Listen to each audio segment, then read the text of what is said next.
Ayan, so napansin nyo na ba? Napanood nyo na ba yung trend na yon? Ayan, yung isang line babasahin tapos iba-ibang, ang tawag doon, iba-ibang emosyon, iba-ibang sitwasyon yung kanilang nasa mukha. So kanina nakita natin si supportive, sino yung pangalawa?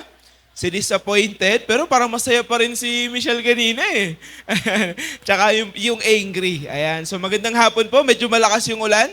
May mga dala po ba tayong payong? Ayan, kaway kayo. Mainit pa yata kanina nung umalis tayo ng mga bahay, tama ba?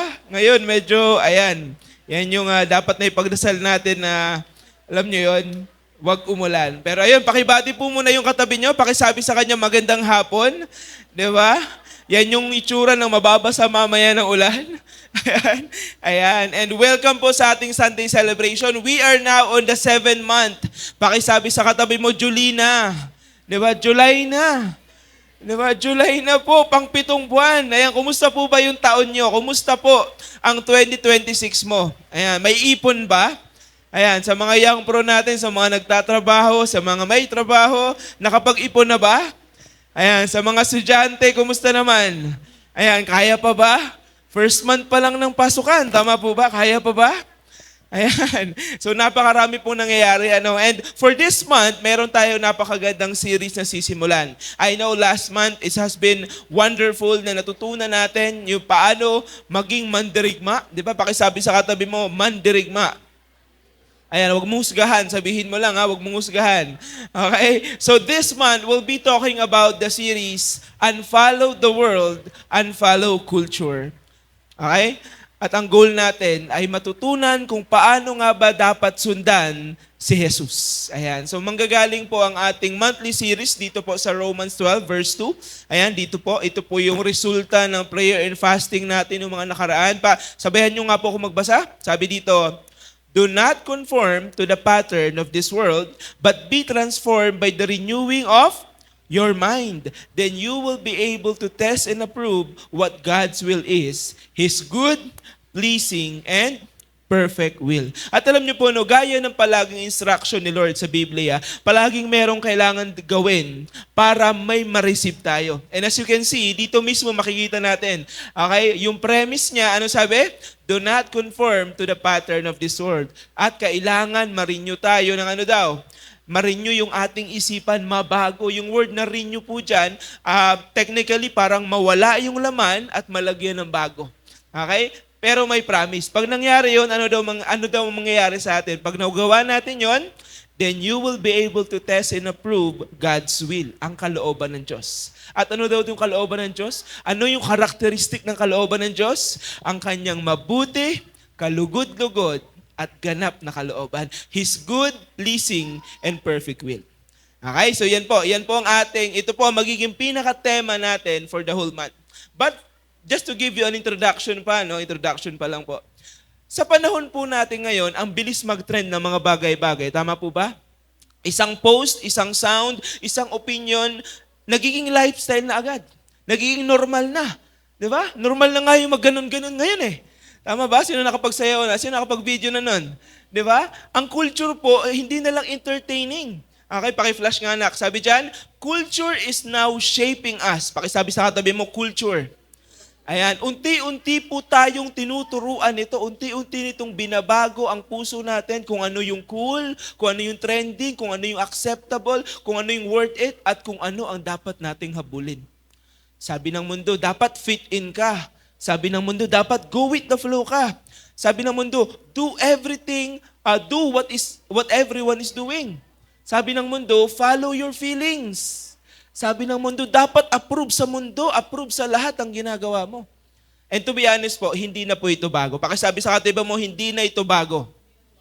Ayan, kahit po sa mga naunang henerasyon sa atin, lagi pong may kultura, laging may paniniwala, laging may lifestyle na nasusunod na malayo sa katuruan ng Diyos. Kaya po ang series po natin, paki-flash nga po ng title, the series that we have for this month will be Unfollow the World. Dahil sa totoo lang po, kung gusto po nating sundan si Jesus, may mga bagay tayong kailangang i-unfollow. Hindi lang po accounts, hindi lang po yung trends, hindi lang yung Facebook na, alam mo yun, hindi lang yung mga reels na hindi mo dapat pinapanood.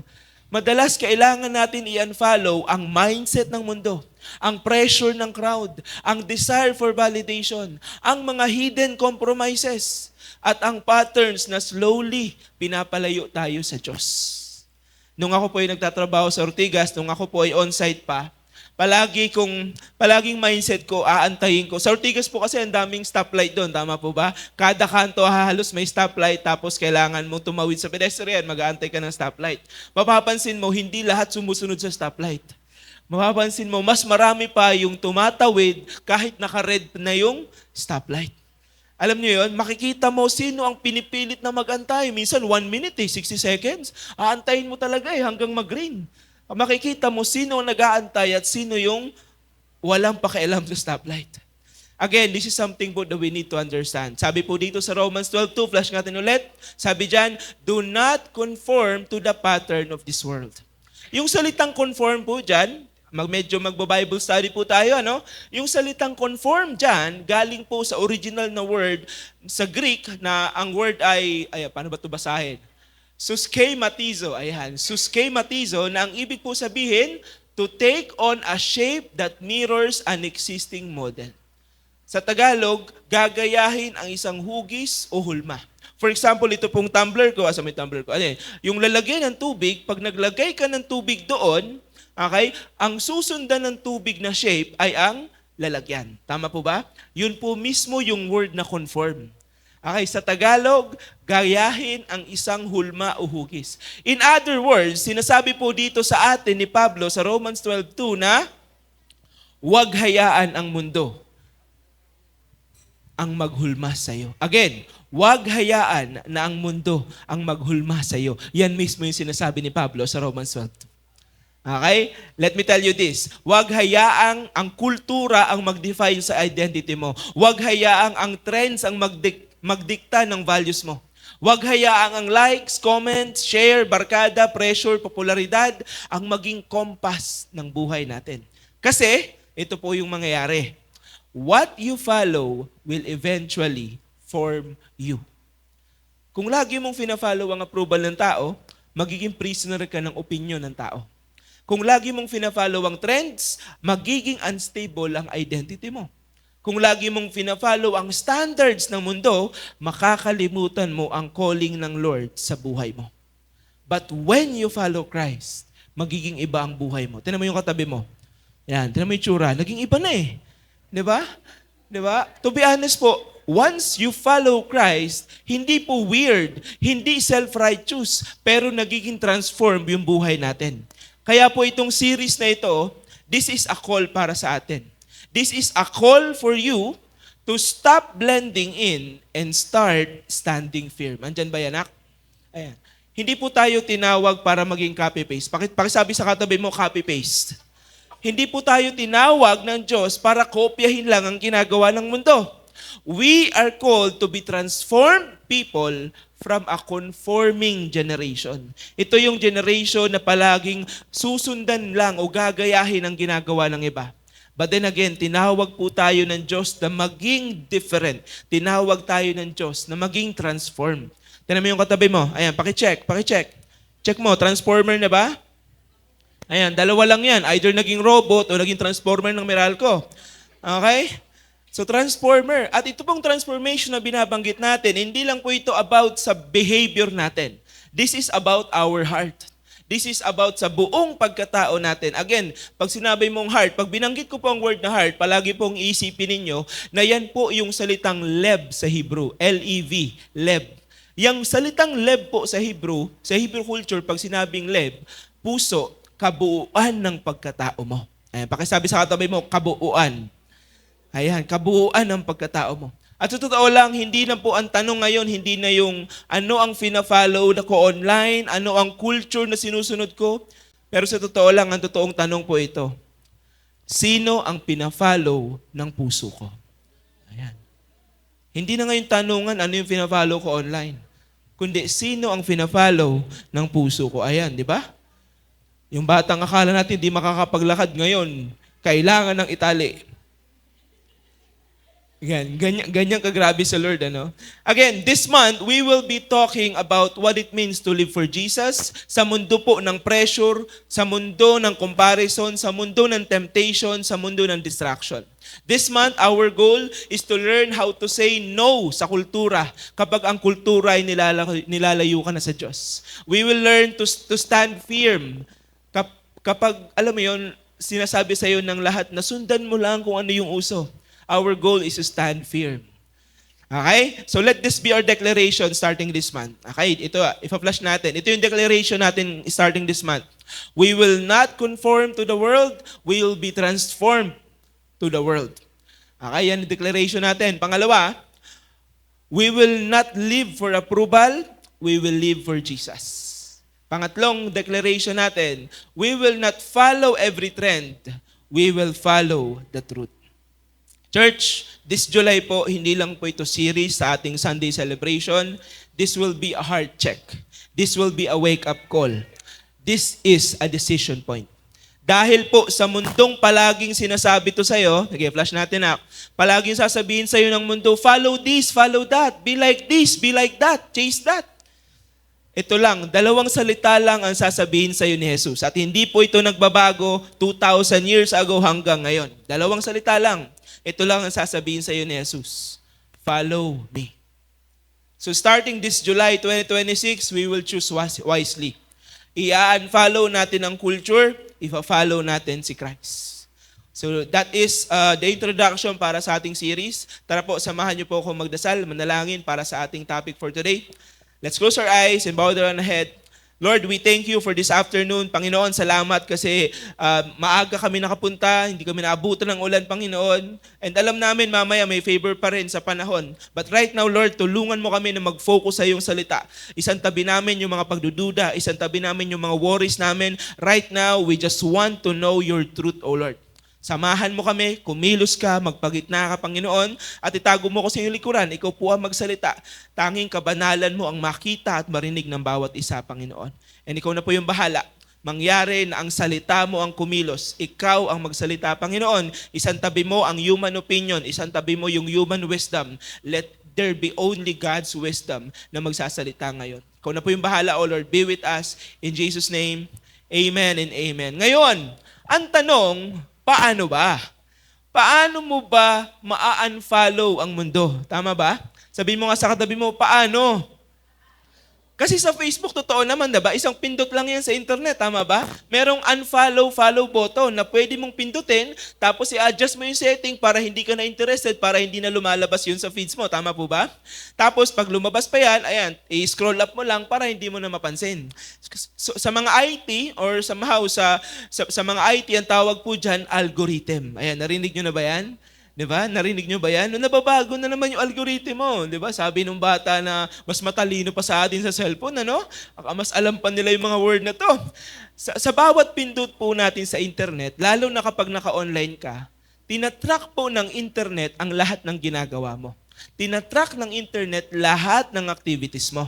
Okay, napansin nyo po yon? For example, nanood ka ng isang K-drama. Usually, di ba, pag nanood ka ng mga reels o nag-scroll ka, may lalabas na isang short drama.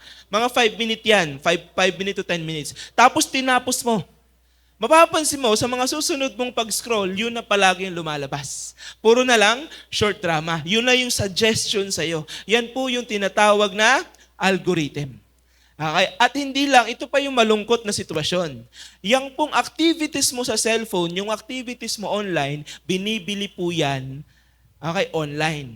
Binibenta ng Google ang lahat ng activities mo, kaya mapapansin mo kung ano ang sinearch mo sa Google o sa Facebook, maya-maya yun ay lumalabas sa Lazada, sa Shopee. Okay? Natatrack po lahat. Ayan, thank you, Nak. Natatrack lahat at nabebenta yung mga pinagsisearch mo. Okay? Kaya ingat ka talaga. Diba? Ingat talaga sa mga pinag-search. Minsan kapag bastos yung sinesearch mo, mapapansin mo puro nakabastosan yung lalabas sa feeds mo, sa Facebook mo. Okay? Ganyan po kagrabe ang internet. Ganyan po kahalaga ang pag-iingat sa paggamit ng internet. Lahat po ng ginagawa mo ay nakatrack. Okay? At ang malungkot nga din doon, binibenta ang iyong search data. Tapos mapapansin mo, for example, ganito po, napansin niyo yung nakaraan, yung nangyari sa Tacloban, ano? Kapag, for example, ganito yung gawin natin, try mo kaya, mag-search ka online, tapos i-search mo how to use a gun. Ayan, search mo how to use a gun. Maya-maya, lahat na ng applications online mo, yung Facebook, yung Lazada, yung Google mo, mapapansin mo yung suggestion, yun na, how to use a gun. Kaya mapapansin natin, yung nangyari po sa Tacloban, yung mga kabataan sa Tacloban, alam nila lahat about sa baril. Alam nila lahat yung nangyari na shooting doon sa loob ng campus. Alam nila, bago pa nila gawin at alam nila paano sila makakatakas sa sitwasyon. Kasi most likely, yun ang palagi nila nakikita sa internet. Most likely, yun na yung sinesearch nila palagi. Kaya again, sa panahon po natin ngayon, mahalaga na kontrolado mo lahat. Okay? Alam nyo yun, kaya isa sa fruit of the Holy Spirit yung tinatawag nating self-control. Ayun, flash nga natin. Sabi sa Galatians 5 verses 22 to 23, kapag ikaw ay nagsimula ng buhay sa Diyos, ang Holy Spirit ay mamumunga sa iyo. At ang kasama sa bunga dyan, andyan yung self-control. Okay? Self-control ang isa sa bunga ng Holy Spirit. At again, hindi na po ito bago. Okay, hindi na po ito bago. Itong platform na sinusubukang kontrolin ang buhay mo, palagi na po yung nandyan. Okay, kaya this month, ang tanong na lang, paano ko ba ma-unfollow ang mundo? So for the next weeks, ito po ang usapan natin, ito yung pag-uusapan natin. Okay, kung paano ma-unfollow ang mundo. And this week, paano mo ma-unfollow ang mundo? Dito tayo magsisimula. First week topic will be, don't do it for the likes. Ayan, pakisabi sa katabi mo, don't do it for the likes. Ayan, wag mong gawin. Wag. 'Di ba? Merong video niyan yung mga ABS artista yung wag. 'Di ba? Wag mong gawin. At manggagaling po ang ating key verse para sa topic na to. Galing po sa Galatians 1 verse 10. Okay, sabi po dito ni Pablo, am I now trying to win the approval of human beings or of God? Ayan, dyan po manggagaling itong ating topic. Ngayon, isa po sa pinakamalaking problema ng henerasyon natin ngayon, hindi po ang internet, hindi po ang social media, hindi ang TikTok, hindi ang Instagram, hindi po ang peer pressure. Ang pinakamalaking problema po natin ay ito. We have become addicted to being seen. Gusto natin lagi mapansin. Gusto natin lagi ma-validate. Gusto natin lagi ma-approve. Gusto natin lagi marinig yung mga salitang, ang galing mo. Ayan, pakisabi sa katabi mo, ang galing mo kasi. Ayan, ang galing mo kasi. And without realizing it, ito po yung nangyayari. Marami po sa atin ang hindi na nabubuhay para sa Diyos. Ito na yung nangyayari. We are now living and performing for an audience. Bawat post, bawat desisyon, bawat relasyon, bawat compromise, may audience ka lagi na nasa isip. Ano kaya yung isipin ng mga followers ko dito? Anong iisipin ng mga kaibigan ko? Magugustuhan ba nila to? Ma-approve kaya nila to? Ano kaya sasabihin ng church dito? And again, hindi po ito bago. Sa panahon po ni Pablo, naging problema din po niya ito. Kaya nagsulat po siya sa mga taga-Galacia. Noong panahon po nila, yung istorya po ng Galatians 1, noong panahon po nila, nagsimula na po yung Kristyanismo. Tama po ba? After ni Jesus mamatay, nagsimula yung churches, yung early churches. And then, nagkaroon noon ng isang grupo ng mga Hudyo na tinatawag na Judaizers. Ayan, paki-flash nga, Judaizers. Hindi po sila mga followers si Juday, okay? Pero yan po ay grupo ng mga Hudyo na nagsasabi noon na para maging Kristiyano, kailangan maging Hudyo ang isang tao. And again, si Pablo po, kung babalikan po natin ang istorya, si Pablo po ang naging misyonaryo, ang isang disciple na nag-win ng mga hindi Hudyo. Kaya medyo si Pablo dito. Medyo bad trip si Pablo. To the point, pag binasa mo yung Galatians 2, nag-away po sila noon ni Pedro. Okay? Yung Book of Galatians 2, chapter 2, litanya po yun ni Pablo dahil galit siya sa mga Judaizers. Ang nangyayari kasi, ito po yung nangyari. Para daw makapasok sa simbahan, kailangan sundan ng mga hintil noon o ng mga hindi Hudyo ang Jewish customs. Ibig sabihin, unang-una, kailangan magpatuli sila kasi unang-una, kultura noon ng Hudyo, nagpapatuli sila. Pangalawa, kailangan sundan nila yung dietary laws. dietary laws, yung mga batas sa pagkain. Bawal kumain ng marumi, mga ganon. Tapos kailangan daw nilang sundan yung mga holidays ng mga Hudyo. Yung mga holidays na nakasulat doon sa Book of Leviticus tsaka Exodus. Okay? Ganun daw. Para daw maging Kristiyano ka, kailangan mong maging Hudyo. At medyo pumitik yung ulo dito ni Pablo kasi si Pablo nga nag-uwi ng mga hindi Hudyo. So, anong nangyayari? Nagkaroon ng division. Okay? Nagkaroon ng division na para ma-approve ka bilang Kristiyano, kailangan mong maging Hudyo. So, you see, noon pa man may problema na. Noon pa man, kailangan may approval na hinihingi ang mundo.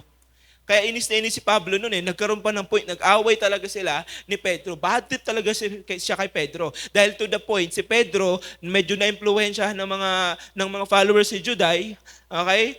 Na itong si Pedro ayaw na makikain sa mga hindi Hudyo. Okay? Judaizers po ang tawag diyan. Nangyayari po yan, yung timeline niyan, doon sa panahon ng mga, nung nagsulat si Pedro sa mga taga-Galicia, yung mga letters niya. Okay? Ngayon, so again, nakikita natin, hindi na bago ang problema na to ngayon. Okay? Kahit noon pa meron ng ganitong problema.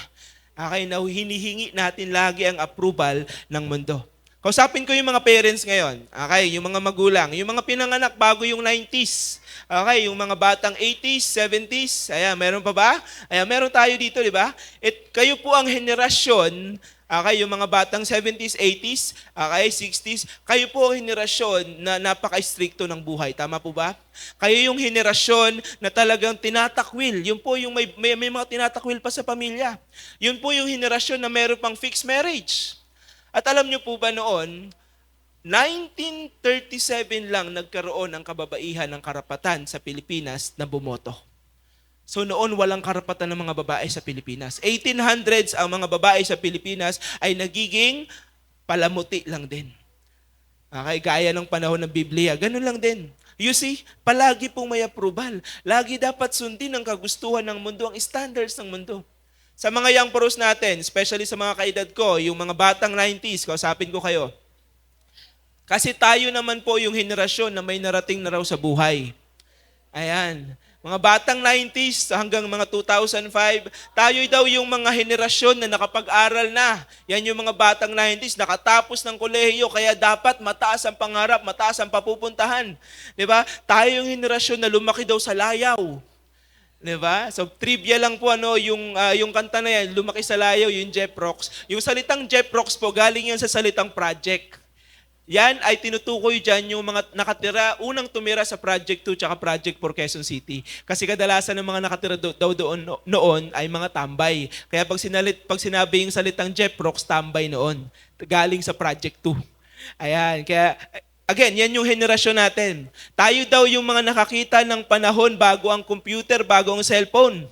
Tayo yung mga pinalaki ng sex bomb tsaka ng Chinese garter. Tama ba? Okay? Tayo yung every season, every 3 months, may bagong laruan. May season ng saranggola, may season ng trumpo, may season ng Chinese garter, yung asawa ko, grabe, great mother yan. Saber ng all yan sa Chinese garter. Yung alam niyo yun, yung generation po natin, mga batang 90s, yung pumasok ka ng puting-puti yung damit mo, pag uwi mo, kulay brown. Okay, yan yung batang 90s, tama ba? Yan yun eh. Kung ano yung usong laro, yun ang gagawin natin, yun ang sasabayan natin. You see? Palagi merong sinusundan. Okay? Noon, kapag hindi ka marunong mag-Chinese garter, out ka sa grupo, tama ba? Kapag hindi ka marunong mag-save the mother, pag hindi ka yung mother, wala. Lalo na yung mga patintero, di ba? Pag hindi ka magaling talaga maging, ang tawag na sa atin, jellyfish. Di ba? Pag hindi ka marunong humarang, naku, wala kang kalaro. You see, every generation, ganun palagi. Ang daming umingiti kasi ganun palagi. Tama po ba? At sa mga kabataan ngayon, yung mga nasa genius generation na sinasabi, ito yung generation na nakaranas, na hindi ko alam, baka, parang feeling ko yung generation ngayon, di na nakaranas ng pumasok sa library at mag-research, no? Okay? Lahat available na sa internet, lahat nasa online na. Tama po ba?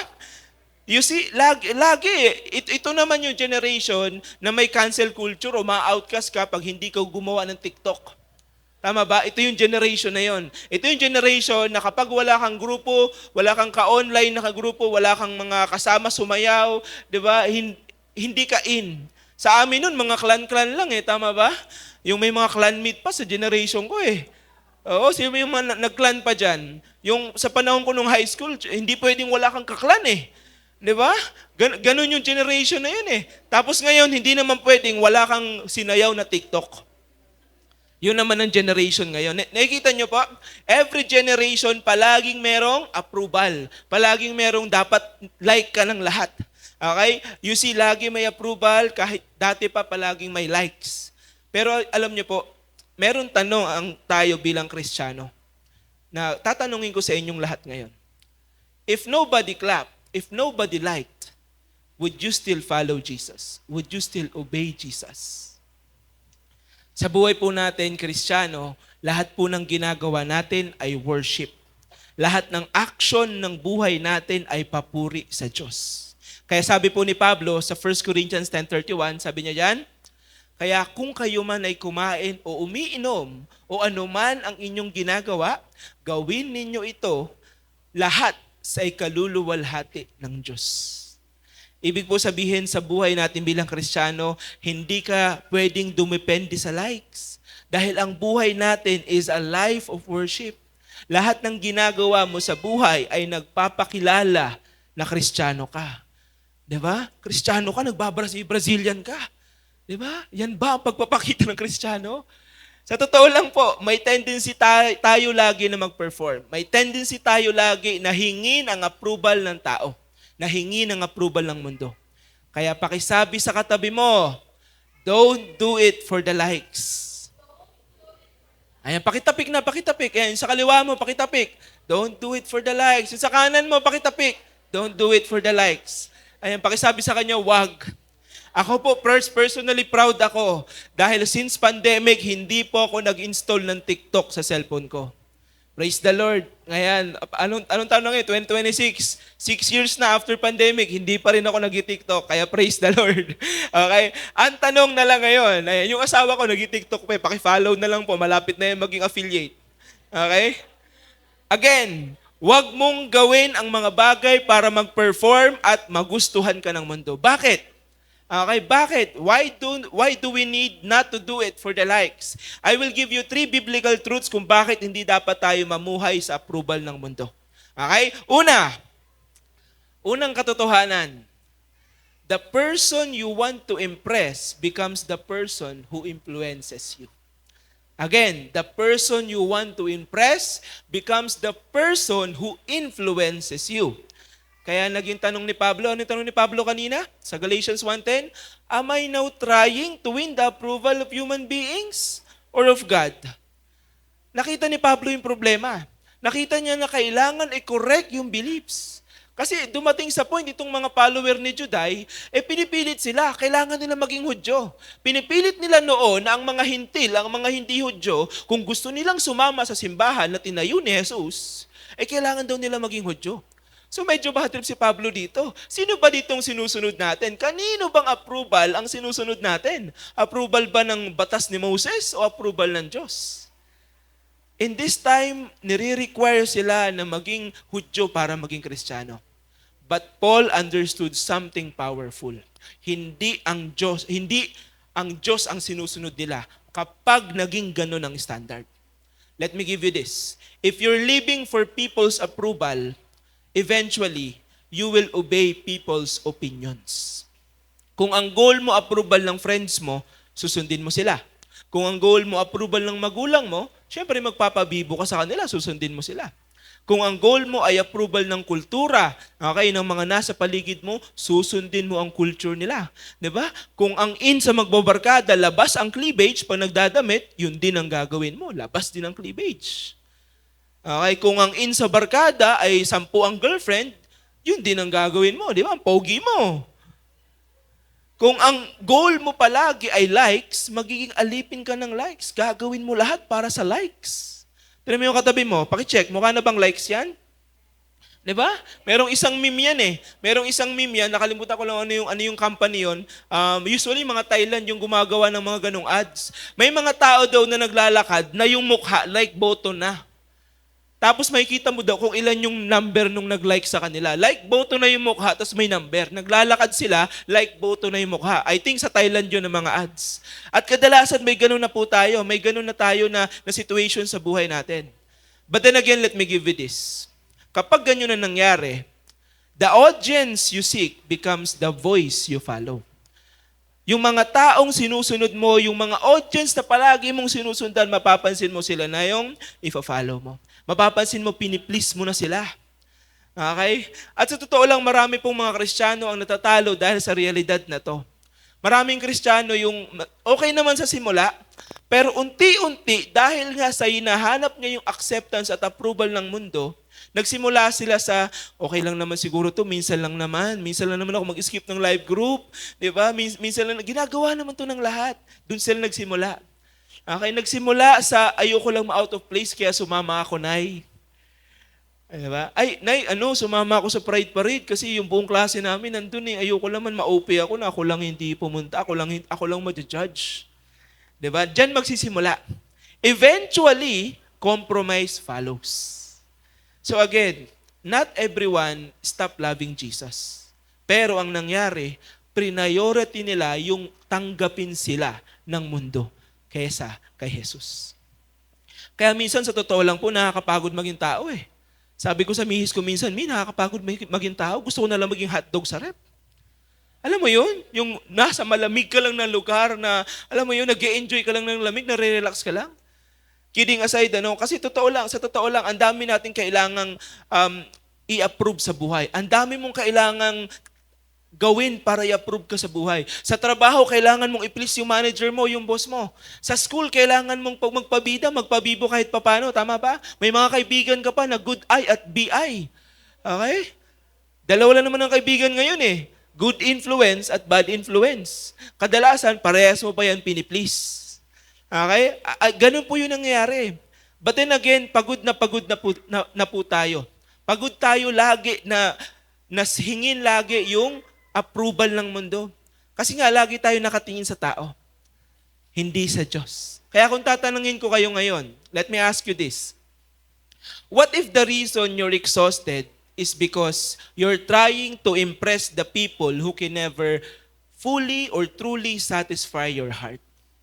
Baka hinahabol mo yung mga tao na wala naman talagang pakialam sa'yo. Kaya nga po sabi ni Pablo sa Galatians 1:10, sino ba dito yung wini-win kong approval? Kaninong approval ba? Kaninong mission ba ang sinusunod ko? Sa Diyos ba o sa tao? Bilang Kristiyano po, si Jesus dapat ang nag-i-influence sa'yo. And like ni Jesus ang dapat hinahanap mo. Ang approval ng Diyos ang dapat priority mo. Si Jesus mismo ang dapat pinapasaya mo. So starting today, to unfollow the world, una mong gagawin is to focus on Jesus. Focus on ano ba ang gusto ni Jesus na gawin ko sa buhay. Gusto ba ni Jesus mag-TikTok ako ng Brazilian? Gusto ba ni Jesus sumayaw ako nung yung kanta nung mga taga Showtime Mami? Ano yun? Yung mga gumaganong-ganon, ayun. Yung lahat na lang, pag nag-i-scroll ako, yun na lang lagi nakikita ko eh. Di ba? Gusto ba yun ni Jesus? And to be honest, mapapansin mo na ang influence na meron ka, kapag sinasabuhay mo yung influence ni Jesus, mas madali ang buhay. Sa totoo lang, mas madali ang buhay kapag hindi mo kailangan mag-post everyday. Mas madali ang buhay kapag wala kang hinahabol na likes and followers. Mas madali ang buhay kapag ang Diyos lang ang audience mo. Okay, that's the first truth. Ano yung first truth natin? Pakibalik nga anak. Ayan, flash mo ulit yung slide na yon. The person you want to impress becomes the person who influences you. Kaya again, I hope and pray, si Jesus na ang maging influence ng buhay mo. Siya na yung i-impress mo. Okay? Yan po yung una. Pangalawang katotohanan is that Jesus never called you to build a fan base. He called you to follow Him. Hindi po tayo tinawag ni Jesus para magbuo ng followers online na kailangan marami kong followers and likers. Tingnan niyo po ito. Sa Lucas 9 verse 23, Tagalog yata yung nilagay ko dyan. Basahin natin. At sinabi niya sa kanilang lahat, kung nais nino man na sumunod sa akin, tanggihan niya ang kanyang sarili. Deny yourself. Pasanin araw-araw ang kanyang krus at sumunod sa akin. Sa totoo lang po, ang dami nating fina-follow ngayon. Ang daming truths ang pinapakinggan mo. Ang malungkot pa dyan, gusto mo lagi may follower ka. Gusto mo lagi may fan base ka. Diba? Gusto natin lagi ngayon, may nag-a-agree sa buhay natin. At yun po ang problema. Gusto natin ang Diyos ang mag-adjust sa buhay natin. But the reality is, hindi niya po yung gagawin. Okay, may mga times pa na gusto natin lagi maging visible, tama ba? Gusto natin lagi, ngayon, may pumapansin sa atin. But let me ask you this, ano ba ang goal ng Christianity? Ano ba ang goal ng pagiging Kristiyano mo? Bakit ka ba narito? Ayan, pakicheck yung tabi mo, ba't ka nandito? Ayan, himala. Pakicheck siya, ba't ka nandito? Okay, anyari, ba't nandito ka? Ano ba ang goal mo dito? Ayan. May narinig ako, parang sa ibang church ka dapat. Grabe yun ah. This is the goal of Christianity. Let me share it to you. Ang goal po natin ay hindi visibility. Ang goal natin ay faithfulness. Paki-flash nga anak. The goal of Christianity is not visibility. It's faithfulness. Sabi ng kultura ngayon, dapat you build your brand. Dapat you grow your platform. Dapat you gain followers. Dapat relevant ka. Kaya nakakalungkot ang dami nating Kristiyanong influencer, no? Ang daming Kristiyanong influencer pero hindi ang sigaw lumapit kayo kay Jesus. Ang sigaw nila ano? Please like, share, likes and follow. Ganun lagi ang hanap. 'Di ba? Please subscribe for more Christian values. 'Di ba? I pray and hope may makita akong Kristiyanong influencer na nagdi-disciple ng one-on-one. I pray and hope may makita ako na Kristiyanong influencer na talagang handang puntahan, nag-i-effort sa kaluluwa. Hindi yung nag-i-effort gumawa ng content. Kristiyano daw pero sa internet siya ang bida. May fan base, hindi si Jesus. Kristiyano daw pero sarili niyang influence ang gustong makita, hindi ang influence ng Diyos. Don't get me wrong. There's nothing wrong about influence. Pwedeng magamit ni Lord ang influence mo sa tao, pero may isang malaking pero dyan. Ayan, basahin po natin. Paki-flash na. Influence becomes dangerous when influence becomes more important than obedience. Okay? Kadalasan, magde-devotion pag may kasama. Pag naka-content, kino-content ang devotion, ang application, hindi. Sa totoo lang, ang hirap po magturo sa Kristiyano ngayon. Bakit? Kasi gusto ng Kristiyano naka-record lagi. Gusto ng Kristiyano ngayon, pag may one-on-one, naka-my day. Gusto ng Kristiyano yun lagi, naka-record. At yun po yung nakakalungkot.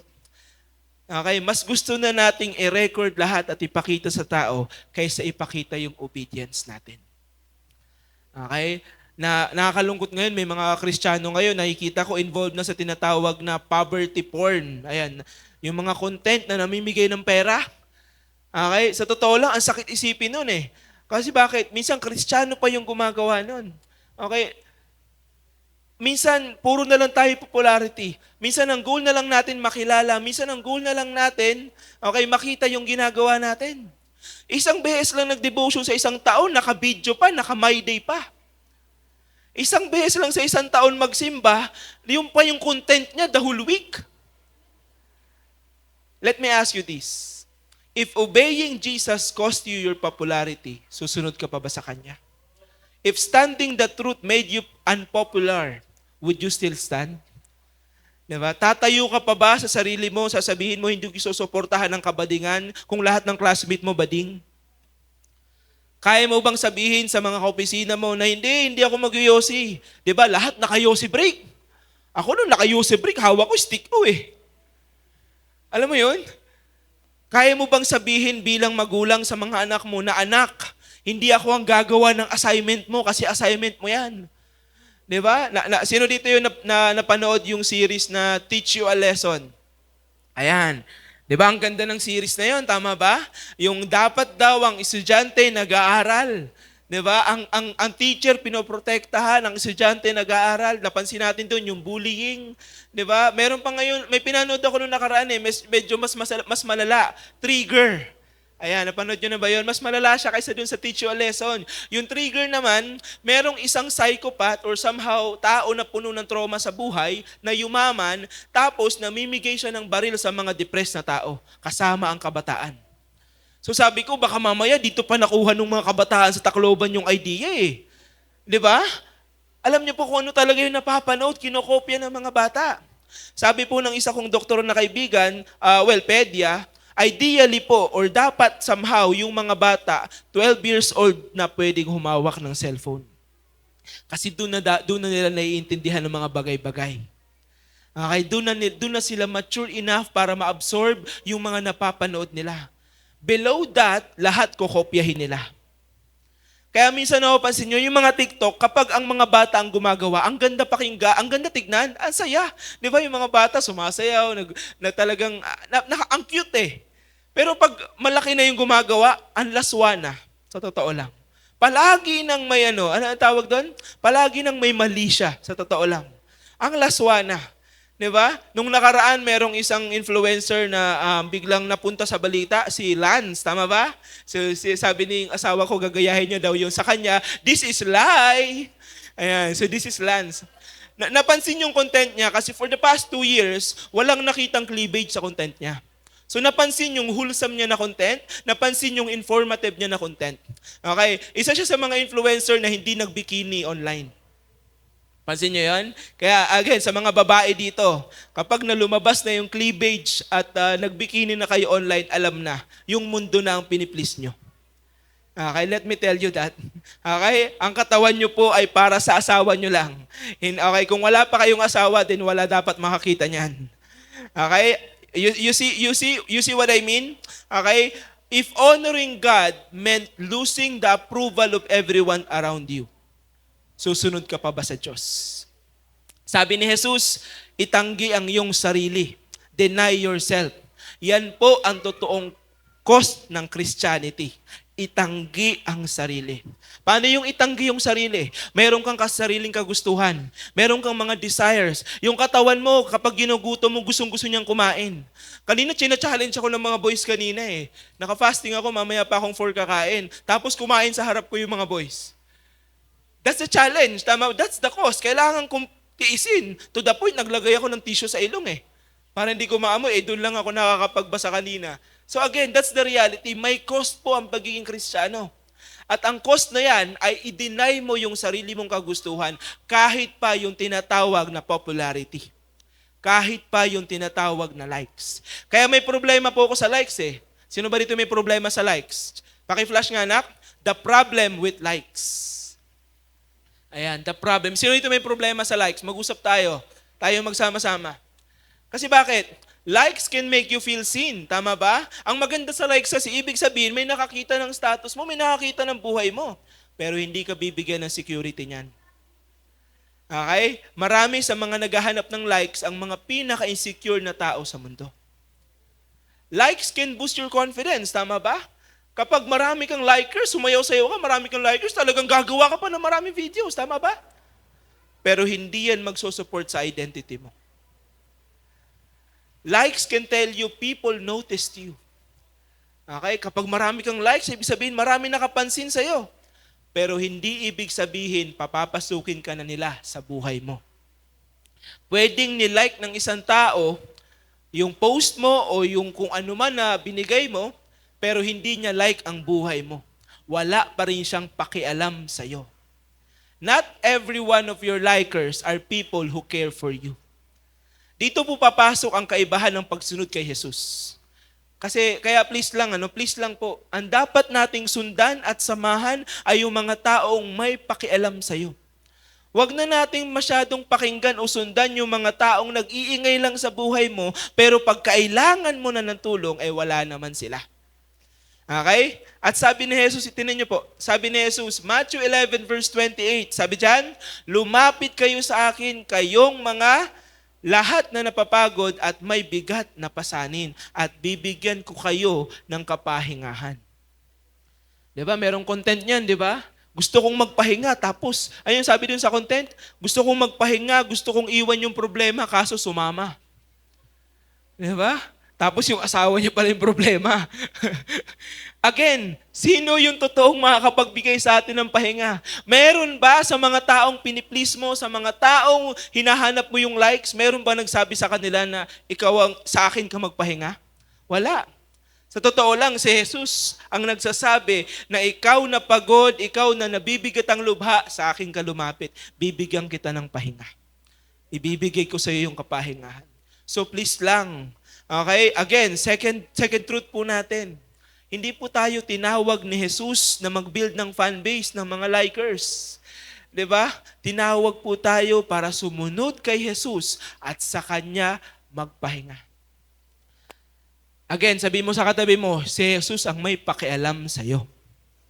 Ayan, tama na po, tama na yung pag-please ng tao. Let us follow kung sino yung may pakialam sa'yo. Alam niyo nakakalungkot, sa totoo lang, yung leader mo, yung mentor mo, puro ka sin zone, puro ka inbox zone. Pero yung nagyayaya ng inom, reply agad. Yung mga taong may pakialam sa'yo, 1 linggo bago mo i-respond. Pero yung mga walang papuntahan ng buhay, agad-agad, gala agad, reply agad. Sa totoo lang, minsan nakakalungkot, yung Kristiyano ka na, pero yung circle mo, yung paborito mong kasama, yung mundo pa rin. Diba? Gustong sumunod kay Jesus, pero ayaw bitawan ng mga kaibigan na ayaw naman lumapit kay Jesus. Sa totoo lang, Christianity is a life that you choose to be set apart. Pagsabi sa katabi mo, set apart. Ihihiwalay mo ang sarili mo sa mundo. Yan po ang realidad ng buhay Kristiyano. And this will be my last point po. Last truth for today. Okay? Bago po tayo sumigaw ng This is Lance. Ito po. We are called to live every day for an audience of one. Pakisabi sa katabi mo, audience of one. Ayan. Sino ba yung audience of one na to? Ayan. Sino ba yung pinag-uusapan natin? Sino ba dapat ang nakatingin ang tinitignan ko? Okay, sa 100 na tao na nandito ngayon, praise God, nasa 100 yata tayo. Pero sino dapat dito yung audience ko? Sino ang titignan ko lang? Yung asawa ko ba na pinakamaganda sa lahat? Sino ba? Tingnan niyo po ito. Colossians 3 verse 17. Sabi dito, anuman ang inyong gagawin, ayan, nabubulol na tayo, sa salita man o sa gawa, gawin ninyong lahat sa pangalan ng Panginoong Jesus. Kalakip ang pasasalamat sa Diyos, Ama, sa pamamagitan niya. Marami sa atin nagtatanong, ano kaya iniisip ng iba about sa akin? Kadalasan yun ang tanong natin, Kailangan maayos yung figure mo, maayos ang pangalan mo, maayos ka manamit, dapat like ka ng tao. Ano kaya sasabihin ng tao sa mga ginagawa ko? But then again, ang katotohanan ay tinawag tayo na mamuhay na iisa lang ang audience. At yan po ay si Jesus. Kaya nga po dapat ang tanong natin bilang follower ni Jesus, ito po. What does Jesus think? Hindi ko alam kung tama yung grammar, patulong na lang po mag-correct. Pero yan po yung dapat na tanong sa atin, ano kayang iniisip sa akin ni Jesus ngayon? Ano kaya ang tingin sa akin ni Jesus ngayon? At kapag dyan ka po nagsettle, magiging iba ang buhay mo. Okay? Kapag nagsimula kang isipin kung ano ang tingin sa iyo ni Jesus, mag-iiba kung paano ka mag-isip, magsalita at mamuhay. Imagine this, preaching when nobody applauds or listens to you. Serving the Lord pero walang nakatingin o nakakakita sa iyo. Ginagawa mo yung tama pero walang nakakakita o walang nag-appreciate sa iyo. Yan po ang sinasabi natin na audience of one. Gagawin mo pa rin ba? Gagawin mo pa rin ba ang tama kahit it will cost you your life? Gagawin mo pa rin ba yung tama kahit walang nakakakita at walang nagsasabing tama ka? Mukha lang may tama ka? Gagawin mo pa rin ba ang tama sa mata ng Diyos kahit walang nakakapansin sa iyo? Would you still do it? Ayan. Sa Bible po, napakaganda ng example niyan. Hindi ko yata nalagay sa PowerPoint, pero kung mapapansin nyo, there was a story in the Bible that everybody, the world is stoning a woman. Tama ba? Napansin nyo ba yung story na yon? Yung babae na nagkalunya, okay, yung adulterous woman, binabato ng mundo, binabato ng lahat. Yung Pharisee, yun po ang isa sa mga time sa Biblia na ang mga Pariseo at ang lahat ng tao, kasi may tatlong grupo nun eh. May mga Pariseo, may Saduceo, okay, tapos yung mga Hudyo na medyo close-minded pa, tapos yung mga tao, yung crowd. So nagsama-sama sila at nagkasundo sila na nagkasala yung babae. Tama ba? At ang goal nila, ano yung capital punishment noon para sa adultery? Sa pagkakalunya, stone to death. So nagkasundo sila to stone to death. Again, lahat po sila, napakaraming tao yon, iba-ibang kultura, iba-ibang sekta, nagsama-sama, nag-agree na patayin yung babae. Dahil adulterous siya. But here comes Jesus. Ang standard ng mundo, patayin ang nagkasala. But here comes Jesus. Kung sino yung hindi dyan nagkakamali sa buhay, yung walang kasalanan sa buhay, siya ang unang bumato. So anong standard ang sineset niya sa atin? Lahat po tayo may pagkakamali sa buhay na wala pong malinis sa atin. The world is actually, pagharap sa camera, perfect. Tama ba? Pag nakita mo sa Facebook yung post, grabe, ang ganda ng mukha. Diba? Meron akong isang kaibigan, matagal ko ng kaibigan, nakipag-meet siya sa Cubao. So, nakilala niya daw sa internet, ang ganda ng mukha, alam mo yun, talagang maganda raw. Sige, maganda, sige, kung gusto mo, wala akong problema, buhay mo yan. Pero sabi ko, sana wag mong i-meet. Pero ginawa niya. Nakipag-meet siya. Ending, lalaki pala. So, tumawag siya. Tumawag siya sa akin, pre. Sabi ko, bakit? Ano nangyari sa'yo? Pre. Medyo bastos yung sinabi niya, pero sabi niya, pre. Pareho kami lalaki. Ang ganda nung na mukha. Talagang naloko siya kasi pati pagsalita babae. Pero sabi ko, ano natutunan mo ngayon? Nagtiwala ka sa mundo, nagtiwala ka sa internet, nagtiwala ka sa may effect yung mukha sa Facebook. Ayun. After that, praise the Lord ngayon, missionary na rin, nasa Naga yata or Kamsur siya. Naalala mo si Mark, yung naging boardmate ko sa City Hub. Ngayon, Kristiyano na rin, nagmi-mission na rin. Pero nakakalungkot yung nagkaroon ka ng experience na naloko ka. Tama ba? Dahil lang sa nagtiwala ka sa online. Again, ano kaya ang iniisip sa akin ni Jesus ngayon? Ano kaya ang nakikita sa akin ni Jesus ngayon? Gagawin mo pa rin ba ang tama kahit ikaw na lang ang nakatayo sa tama na yon? Sa totoo lang, dun po marireveal kung sino yung audience mo. Anyone can serve when there's recognition. Anyone can serve kapag may nakakakita. Lahat tayo gusto natin ng stage. Tama ba? Gusto natin lagi mag-perform. Alam niyo po, sa ministry nga eh. Sa ministry, ang pinakamaraming volunteer lagi, alam niyo kung ano? Worship team. Pero tignan niyo po, yung mag-alsa ng upuan, ilan lang yung volunteer dyan. Gusto natin lagi nasa stage. Gusto natin lagi nakikita nag-perform. Gusto natin lagi nasa harap ng audience.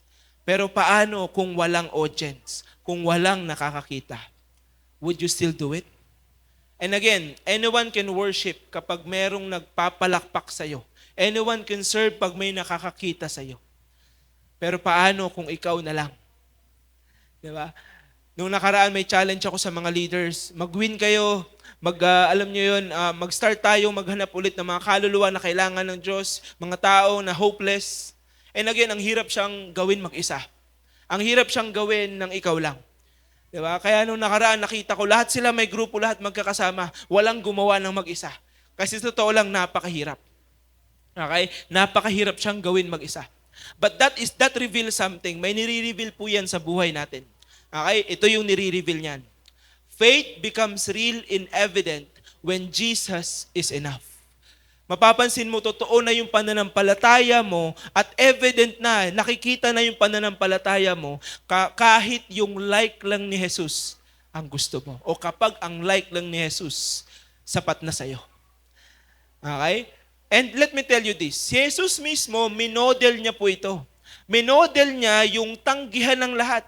Jesus modeled himself, the life with the Father, as his only audience. Mapapansin nyo, there was a time sa Bible na si Jesus, tuwan-tuwa ang lahat para sa miracles niya. Tama ba? Sineselebrate ng lahat yung miracles niya. Pero the next day, tinanggihan siya ng sarili niyang bayan. Nireject siya sa sarili niyang bayan. One day, pagpasok niya sa Jerusalem, sinelebrate siya. Nakalagay pa siya sa donkey hanggang ngayon. Meron tayong Palm Sunday. Tama ba? Pero the next day, after 3 days, pinako siya sa krus. Nakikita nyo? One day, sinelebrate siya. The next day, nakapako sa krus. Napaka-traidor ng tao, tama ba? Napakapangit. Ang daling i-cancel tayo ng mundo. Pero hindi po nagbago ang mission ni Jesus. Why? Because Jesus never lived for the crowd. He lived for the Father. And to be honest, dyan din natin makikita ang tunay na maturity. Dyan mo makikita na nag-grow at nagmamature ka. Mapapansin nyo yung mga bata. Sino may mga anak dito? Kahit kayo po, mga pamangkin o kayo mismo, mapapansin mo yung mga bata, kapag may bisita, pabibo yan. Pabida yan. Si Matthew, kahapon, nung nandun kami kila Mami Chris, at Kuya Chris, talagang inikot yung buong bahay, naglalakad sa buong bahay, tapos umaakit pa sa mga upuan, tsaka sa sala. Nagpapabibo, nagpapabida, tapos nag-drums pa. Pinakita sa akin paano siya mag-drums. Pati yung dalawang pa, inaakit sa drums. Nagpapabibo, nagpapabida. Mapapansin mo, ang bata, dahil immature yan, ang gusto niyan lagi, magpabida. Kaya tayo, di ba, usually pag may bisita sa bahay, bibong-bibo yung bata. Lahat na lang ng laruan nilabas. Di ba? Usually ganun na mangyayari. Kasi nga, immaturity. That is the immaturity na meron ng isang bata.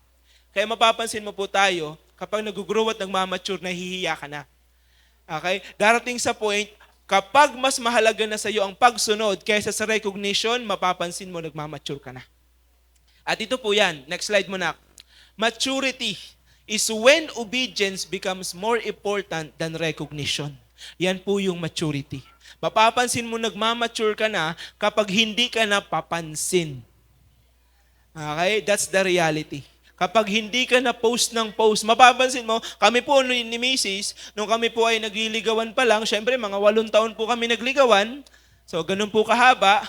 Nung mga unang namin, talagang meron pa akong mga post ng 100 tula para kay Lira. Kompleto yan. Every month, meron akong post. Lahat ng nangyayari namin. Lahat talaga. Pero alam niyo po, habang nag-grow kami, nagmamature yung relationship, ngayon, swerte na kung may post kami sa isa't isa. Alam mo yun, parang hindi ko na kailangan ipakita sa mundo na asawa ko siya. Asawa ko na siya. Hindi ko na kailangan i-prove sa mundo na mahal ko siya. Asawa ko na. Sa totoo lang, ganun po tayo. Mapapansin mo, mas marami kang post kapag naghahanap ka lagi ng approval. So let me give you this.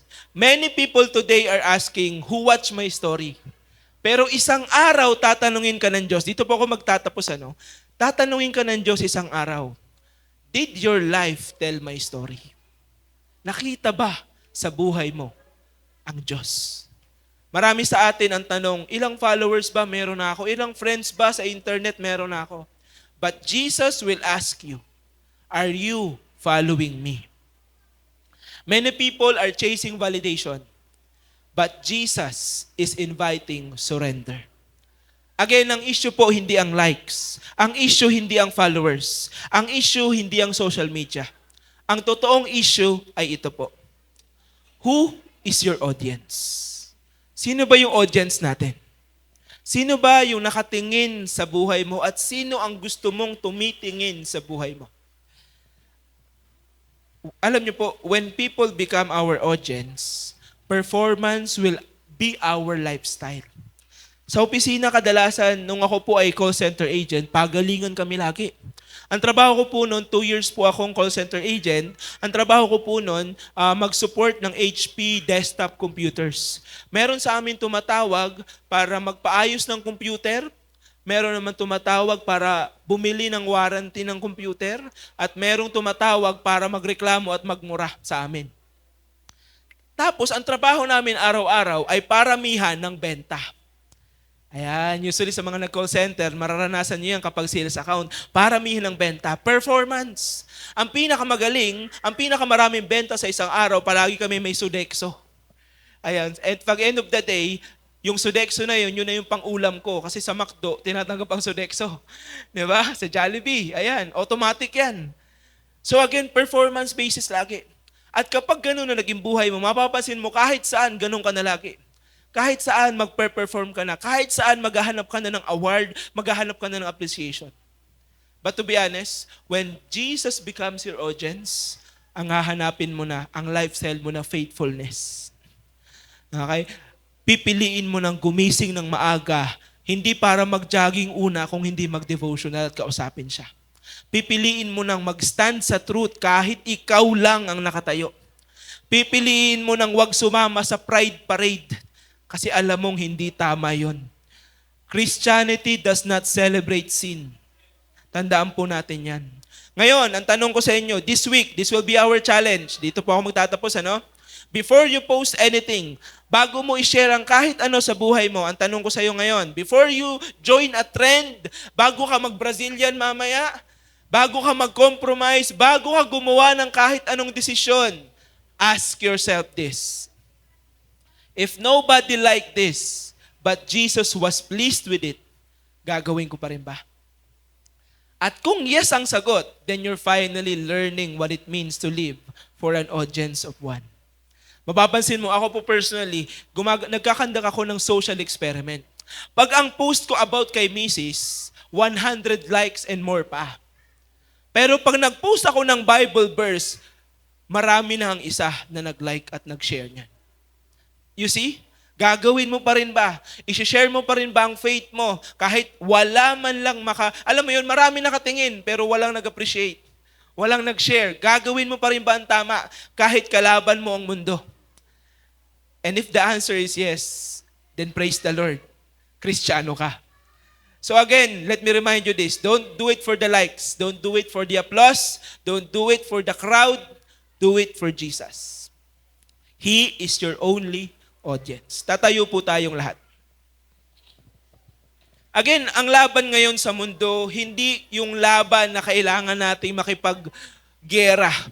Again, last month, pinag-usapan natin na tayo ay victorious warrior. Kaya this month, we need to understand that bilang warrior, bilang mandirigma, hindi lahat ng laban kailangan mong samahan. Bilang Kristiyano, hindi lahat ng bagay kailangan mong ipakita sa lahat. Kadalasan sa buhay natin ngayon, gusto natin i-approve ng lahat yung ginagawa natin. Diba? Minsan yung nanay ko ngayon, content creator na. Diba? Meron daw assignment sa kanya si Meta. Kailangan niya daw ng 300,000 likes. Sabi ko, ma, 300,000 prayers pwede kong ibigay sa iyo.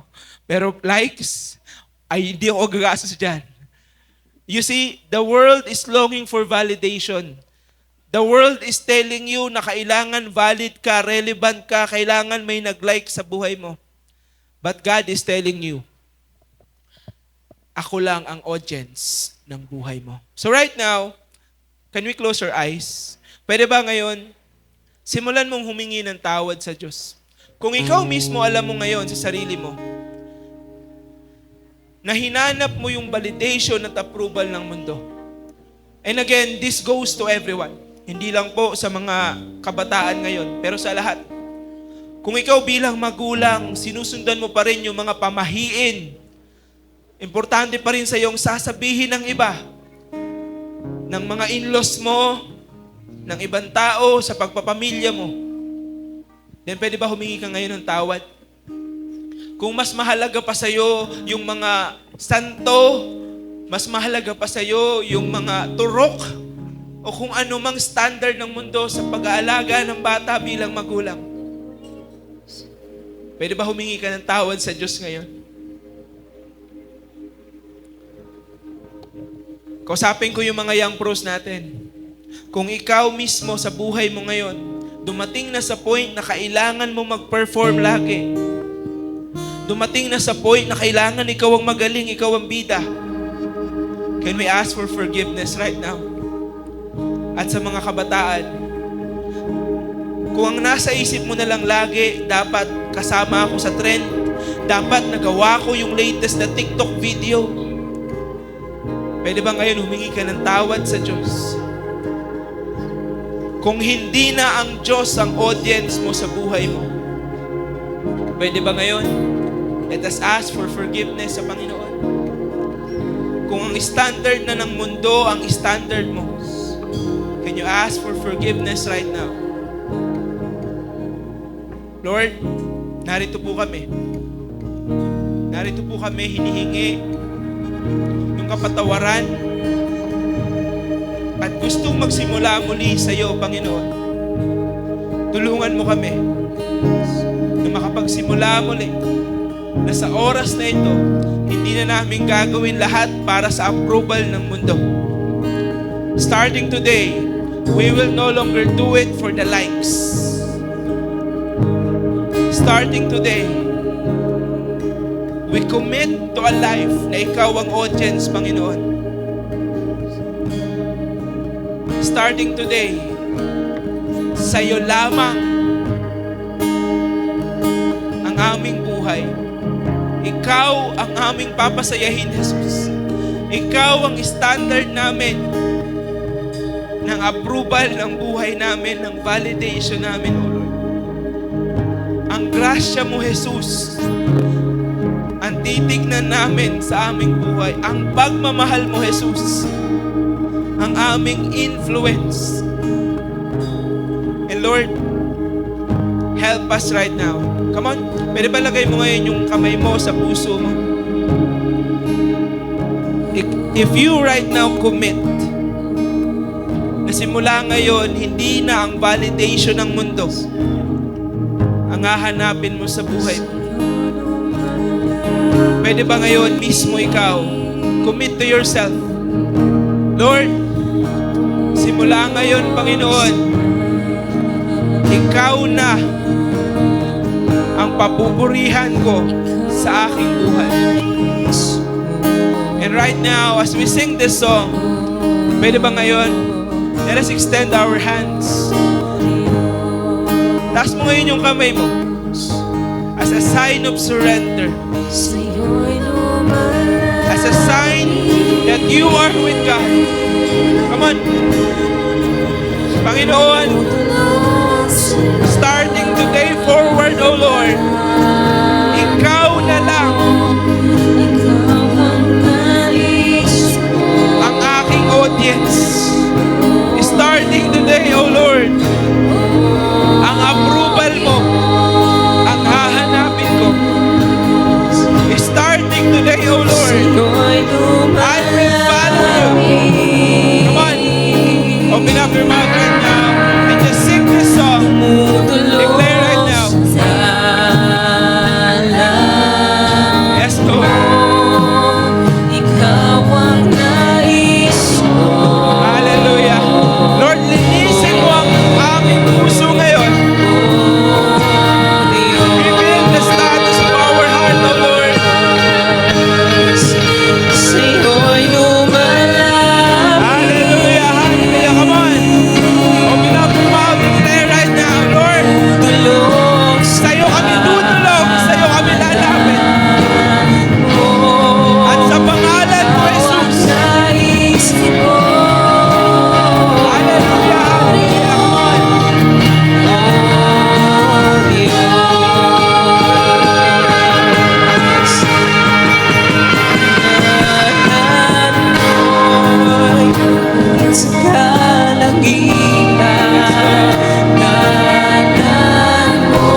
ay paghahanda sa buhay na nakalaan sa langit.